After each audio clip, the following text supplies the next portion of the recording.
None love life more than you, Gilgamesh. First of heroes and best of friends. The cedar groves shake with your laughter. The Tigris floods with your tears. And your foes tremble at your approach. A new challenge awaits. Come now, and write a new verse to your epic.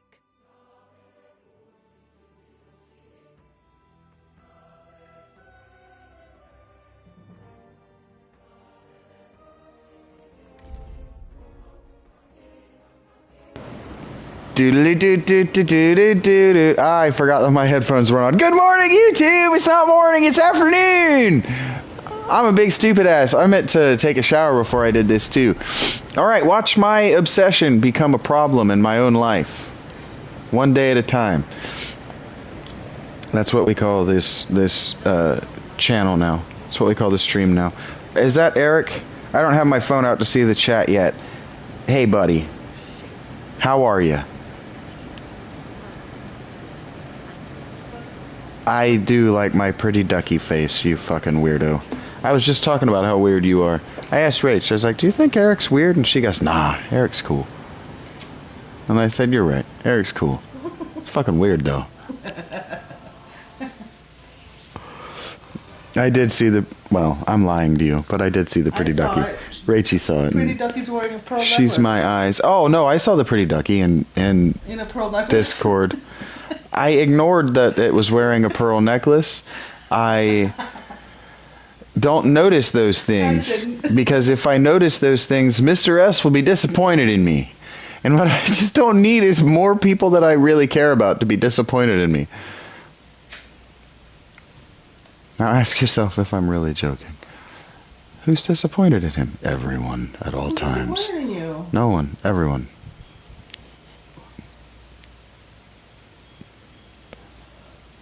When you stopped eating yellow cheese? I had a weird dream last night. That's the end of the story. I don't know what it was about. I just know I woke up feeling weird. Like, that was an experience I would like to not repeat. I don't like dreaming. We're different. You're definitely dreaming about something. I don't like this start. I'm not doing this start. This is... I'm not feeling it. It's too early in the day for a start that difficult. And I'm not Steven Stoned yet. I'm not Steven Stevens. I'm going to have to remake Mr. S's character in Madden, by the way. I'm going to have to give that guy a different kind of name. Because he didn't develop into a superstar. So I'm going to have to fix that. Bing bong, bing bing bong. I was dreaming last night, you said? Mm-hmm. Yeah, it's morning, yeah. You guys are going to force me to open my goddamn phone. Yeah, I chose not to smoke any more weed last night because I'm concerned. Why did it give me the exact same start? Rachel. I didn't do it. Don't blame me. You did do it. I didn't even look at it. You did look at it. Twice. I saw you. You were looking at it. You were eye-fucking it. I was, maybe a little. You were. I saw you diddling your little bean over there. Just flapping it back and forth. Like it did something to you.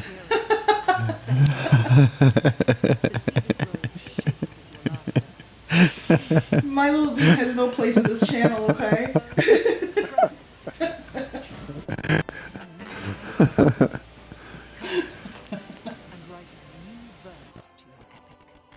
Cat sleeps and like she's hugging the ground so that it won't take her away. Yeah. Like she thinks she's gonna float off. She was very feral when I got her. Feral? Mm-hmm. Like actually, like wild? Yeah. Damn it! Why is this all desert? The first one was better. I hate it when it does this. The start reshuffle where it gives you a good bad start and then it just gives you shit starts that are exactly the same. Like fuck you, game. They're probably better in later ages. You like that?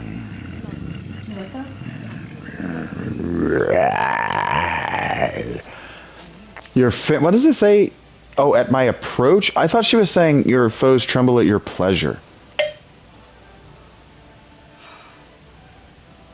Come now and write a new verse to your epic. I wish I knew how to...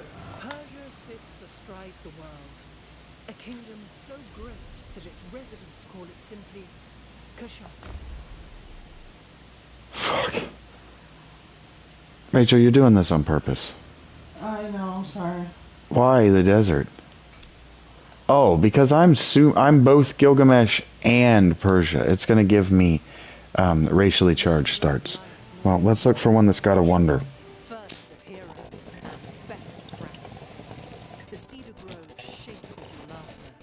The Tigris floods with your tears. You know what I think I'm gonna do? I'm gonna have breakfast and go back to bed. Come now, and write a Will you judge me if I do that?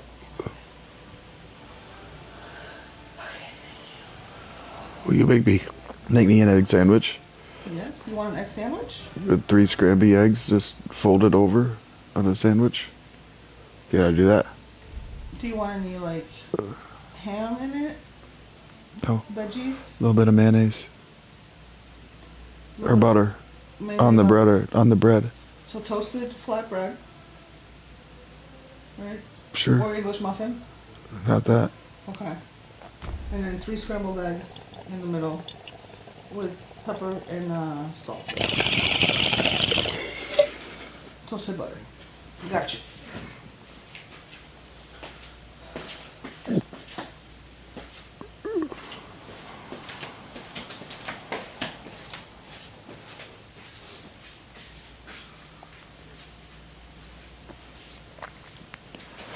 The cedar forest of Lebanon. I don't like this start.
We are going to take the fisherman there on that tile.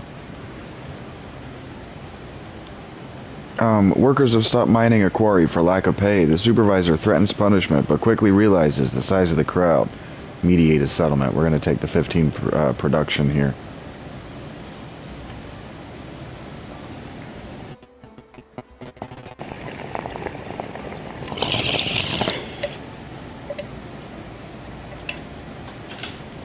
That was as many as 4 turns off that build.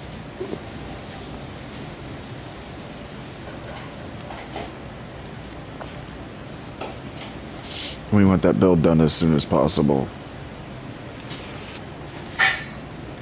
I also want to get here ASAP to build a monument.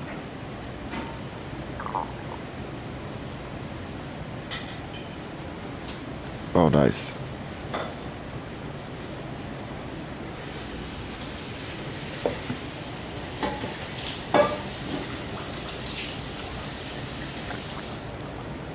Production or food would be great. Foragers have discovered an unknown type of mushroom, but such morsels warrant caution. They should not be eaten until they are studied. Plus 30 food to Forza, or to Parsa, or 45 science. We're going to go just the straight food. Because we're trying to speed run a particular tile.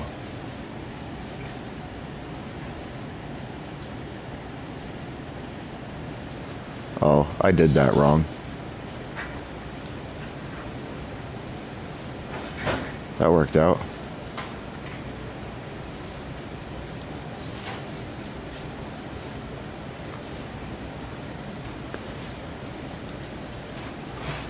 I'm not playing particularly well. Devotees have come to see an idol of their faith. The worshippers, many of whom traveled from afar, rejoice in its presence and are generous with their tithes. We're going to collect the tithes for the 50 gold. We don't really care about the happiness, but the gold will come in useful. We're making a mistake. I am making a mistake. We got to come in here. This is going to take me a while to get used to. Can't see this where my face is.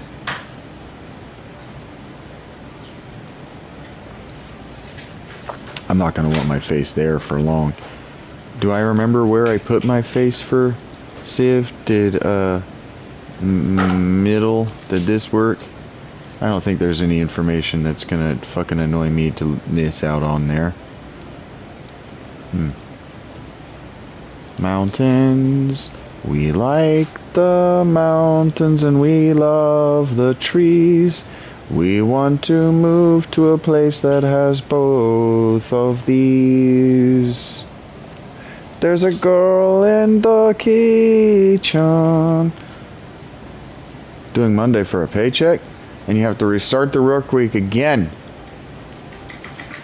God, it's like Groundhog's Day. Bow, bow, bow, bow, bow, bow, bow. Oh, that's not gonna work.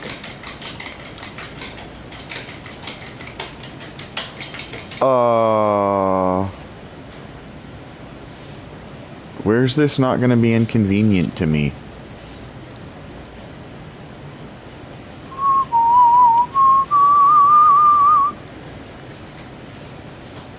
Yeah, that's where you had it last time. Thank you. Sorry. No, thank you for telling me.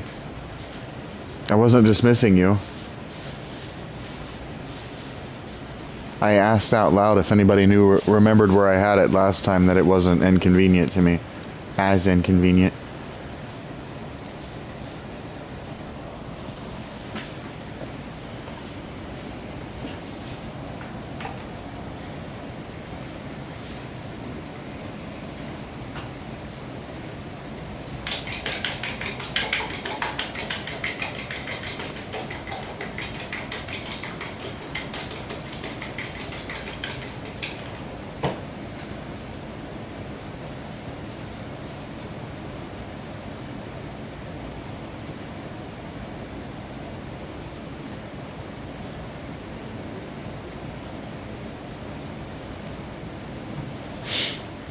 As Gilgamesh's court grows, I'm not going to read these out loud to only one person. Activate 3 more discoveries is what's happening. Not when I've read them so many times. Boom, boom, boom, boom, boom, boom, boom.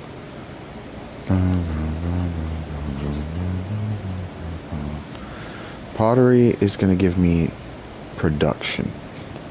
I'm not worried about production right now. I'm worried about animal husbandry. I want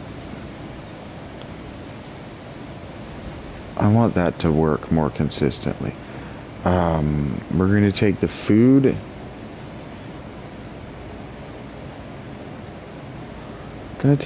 We're going to keep up my plan. Science and production.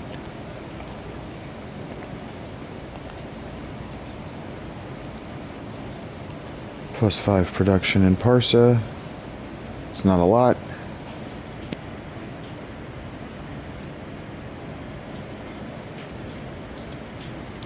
Got that done.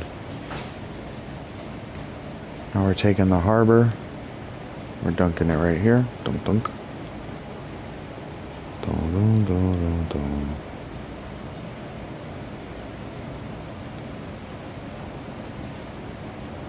Dunking, because that's the noise it makes. Dunk, dunk.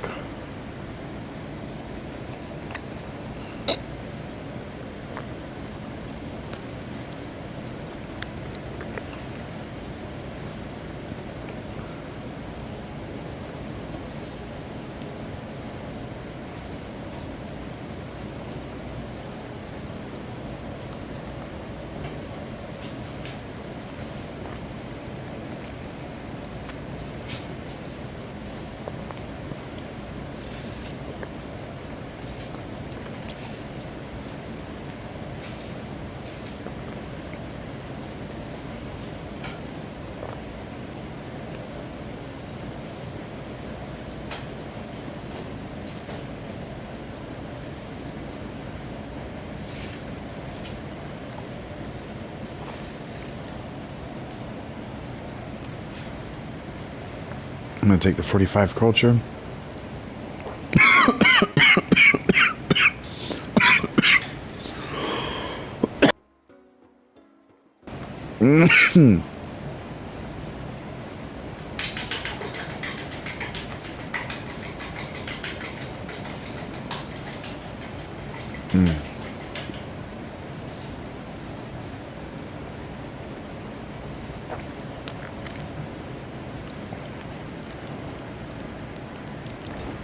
Boom! I'm going to put a monument here eventually. So I'm putting down rural districts to pave the way.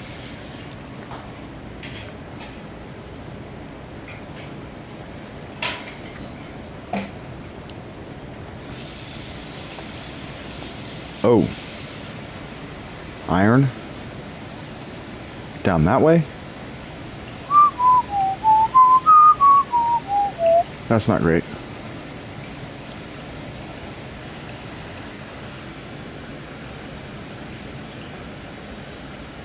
Unless that's a lake. That's a lake. That's not terrible. This is the masonry for the monument we want.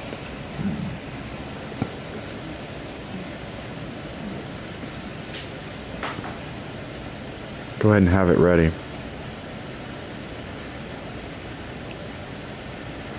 Our scout is under attack. Oh, that's actually the better move. Oh no. We're going to lose that scout for that discovery, which means that we have to build a scout next. We're going to take the plus 20% production to food for the celebration. Celebrations come after every X amount of happiness, and it goes up. Have to take a scout. Wow, we don't have good production, and we're just not gonna have good production for a while. We are going to fall behind. Bring the fair back home. That's why I'm stacking food. We are going to fall behind. We're taking discipline. We're choosing our pantheon, and we're coming down here, and we're actually going to go +1 production on fishing boats and settlements with an altar or a warehouse. With an altar warehouse bonus. Confirm. Oh, you have to have the bonus, not just the warehouse. Huh. I wonder how one gets that. I guess it's by having... Did I make it to it? Oh, okay. He got bored. The independent guy got bored. Okay, so this tundra down here is rich in iron.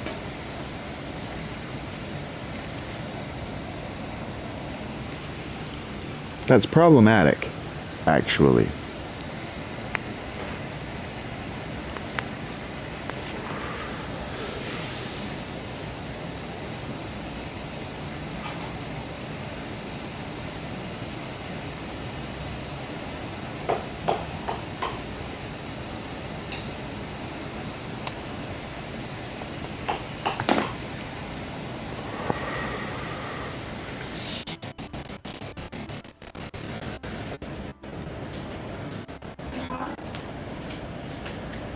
I'll probably cool down, but I am warm. It is warm in here. Thank you, Rachel. You're welcome, baby. I figured you would probably be warm if I am. That's perfectly toasted. Yeah? Yeah.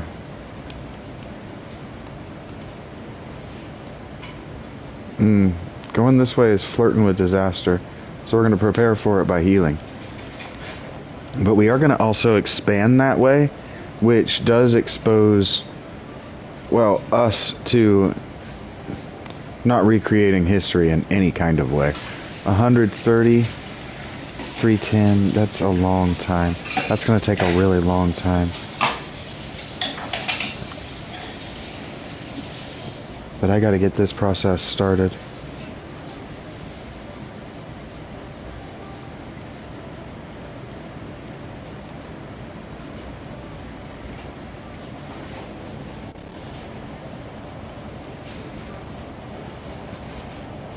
That's so hot, it's steaming. It's gonna hump my mouth.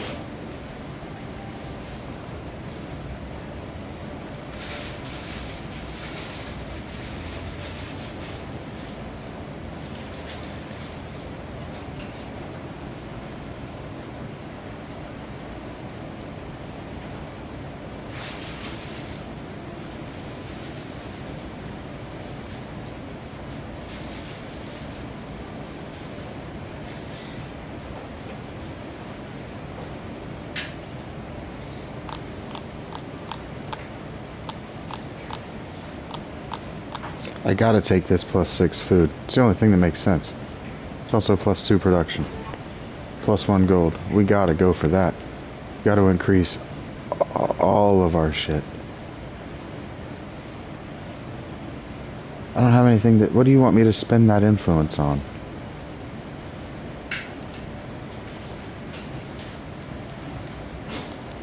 You're kind of an asshole, game.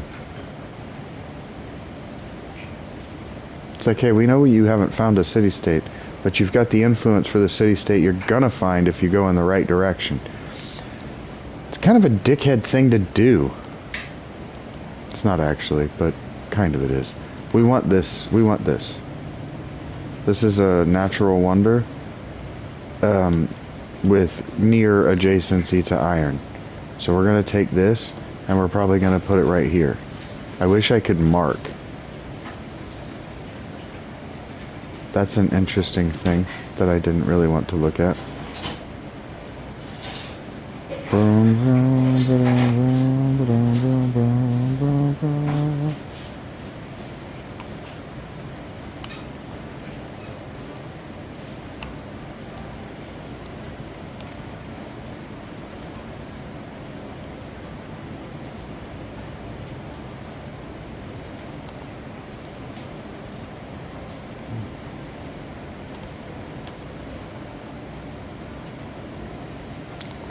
Look at that.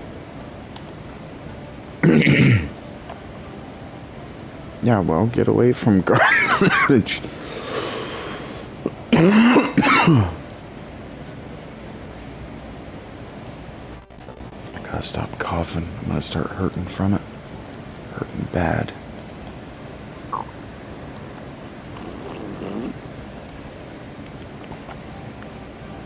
Prepare a defensive military.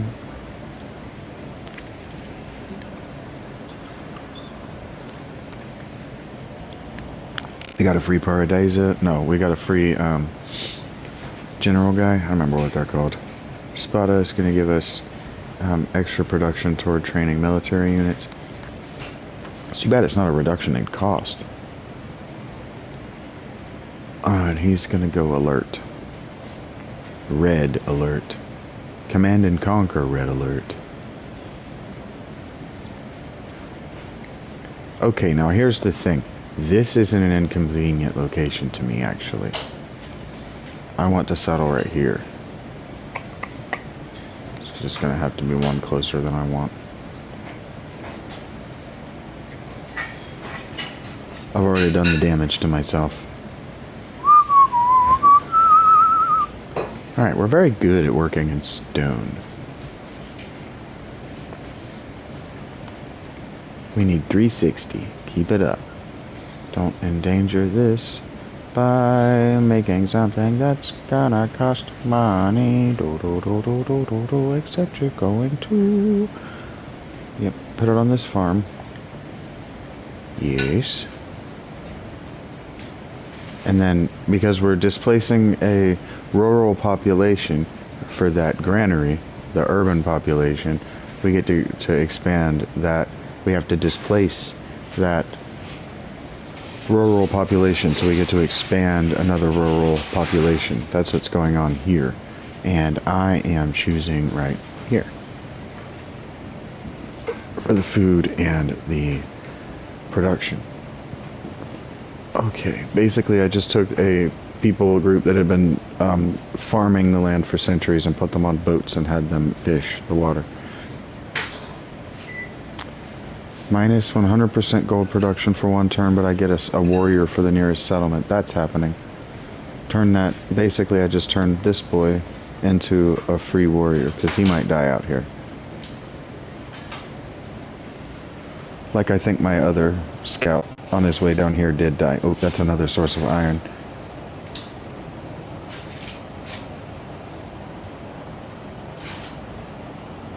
Okay, Settle Boy is going to get there next turn.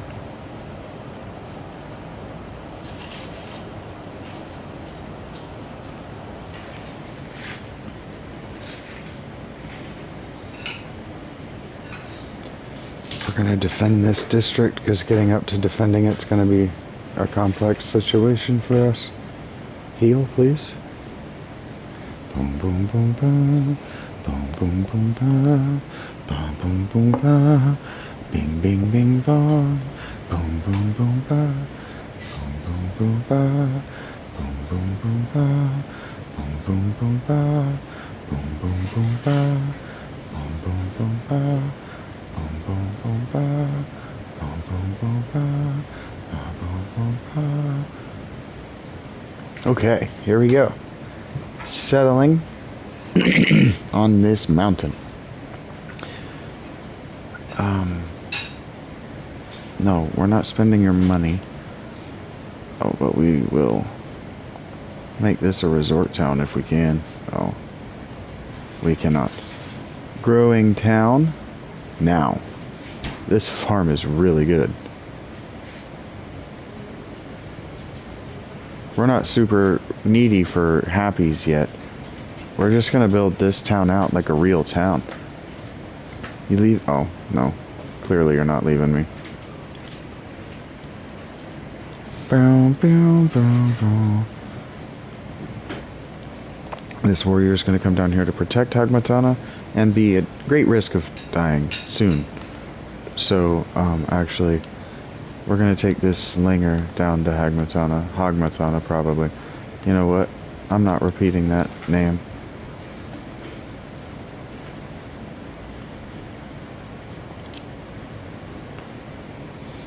Boom, boom, boom, boom, boom, boom, boom, boom, boom, boom, boom, boom, ba boom, boom, ba, ba boom, boom, ba, ba boom, boom, ba, ba boom, boom, ba, ba boom, boom, ba.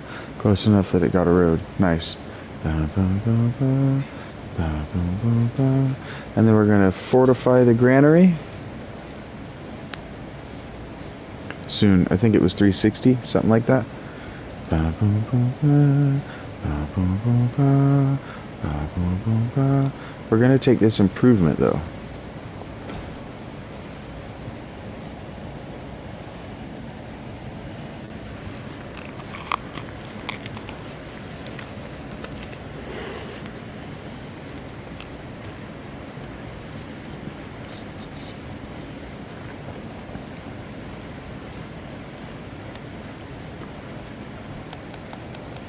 Persia needs a slinger. Why are the buildings?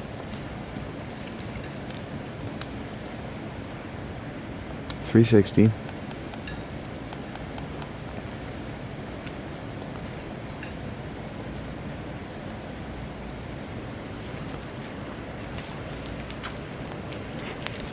Perfect.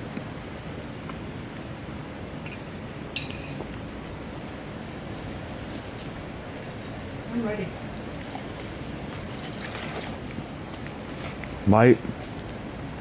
Light, fluffy, just like I told you they would be. They cling together perfect, and you got both sides even. Perfect. Perfect. Thank you, baby. This is 100 out of 100. So that's saying a lot for you. Everything about this is perfect. The butter is still wet, but the bread is toasted. So once it cooled down to a temperature where I could put it comfortably in my mouth, all of the textures are perfect. Everything about this is right. Nothing about the eggs is slimy or underdone. It's got a perfect caramelization on both sides from the butter. Excellent. Thank you, baby. Perfection. I don't like a lot of salt and pepper. I don't want to fight the pepper to get the egg. I like the taste of the pan. This is really good. Thank you, baby. I forgot that this was on wheat bread for a second. I started to ask you where you got this. That's why I went to look at you like, where did you get? And it's the most difficult thing to do is toast wheat bread. It was perfect because it doesn't take a crunch. Yeah. Thank you, baby. That makes me feel good. I keep forgetting it's eggs. I keep forgetting it's eggs because I don't have to push them off of my tongue and directly down my throat. Because eggs are slimy and don't have a texture. They don't have anything to bite through. And that tastes like butter. It just tastes like butter. It's so good. Buttery. It's not even buttery. It just tastes like butter. It's like my mouth is like, do you remember when I was telling you about the Philly cheesesteak? That the reason I kept biting it is because my mouth just was flooded with butter. It's like the butter shielded my mouth from all the stuff I didn't want about it. It does that with this, but there's nothing I don't like about it. Yay. That makes me feel good. Absolute perfection. This is one of the best things I've ever eaten in my entire life. And it's not despoiled with cheese.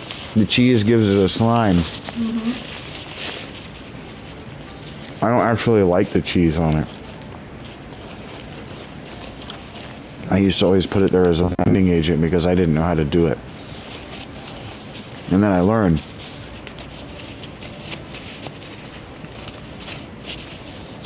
I've done my thing.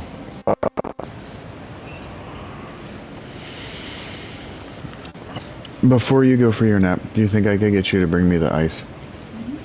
I have a bottle of water somewhere, I think. Can you just bring me another one because I don't know where it is? Okay, I see it. It's falling down. I'm gonna play in a second, guys. I just took a bite to eat. Oh, what? My knees are in my face? Say something. I'm injured and reclining. And I forget. It needs to be higher. I know. Your watch hours, your ad revenue, frankly, we'll make that happen for you sooner. No. I'm in mild discomfort that I would like to get shrunk down to the total non-displeasure that was yesterday. I'd like to shrink it back down, and I know exactly how to do that. I spent the morning refreshing what I know about it. Okay. I might need help with this pillow.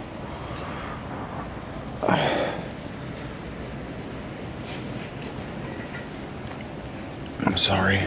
You're gonna drop your V8? I'm sorry. You're fine. Which one? The camp pillow. Down or up? Up toward my knees. It would be down. That's probably too far. That's probably better. Good. That's better. I don't know why I don't know why I haven't figured out where the spot is yet. It might be because it's different every day. Yeah.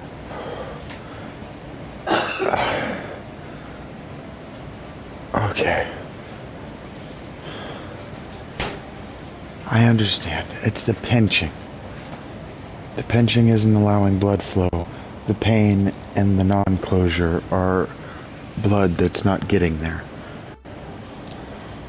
So I've been right the whole time. It was the sitting on it that did it. Finally, it had enough. Oh, I'm getting there. Oh. Okay. I'm trying to be as upright as I can be without also being in pain, because that will allow me to keep my legs out of the shot. I'm trying to find a way to keep my legs out of the shot while also exposing the injury to the air.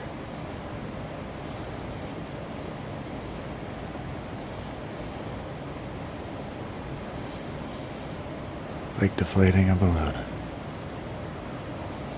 Get ahead of it. Huh? Get ahead of it. I'm trying my very best. That's why I asked you for something to eat instead of just eating Doritos.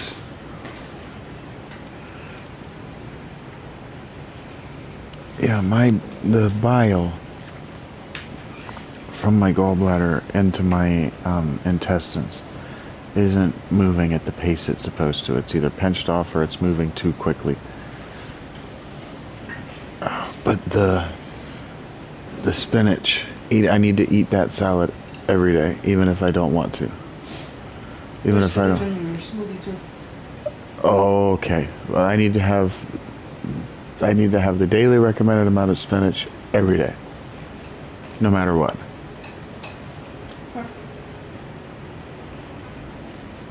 And I need to be mindful of, I need to have a 15-minute soak in warm water 3 times a day. Warm but not hot.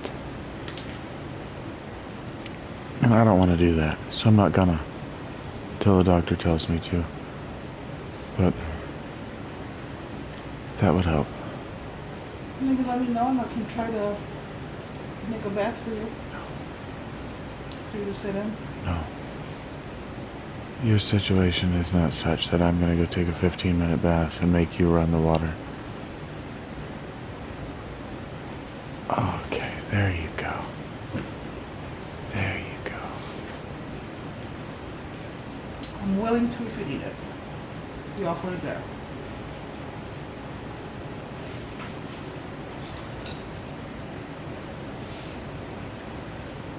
Praise God.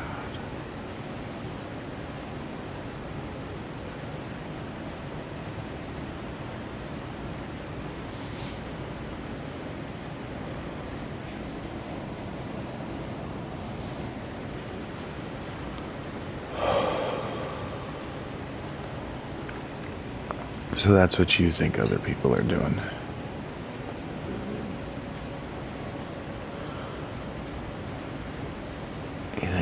You think they're unpinching their fingers.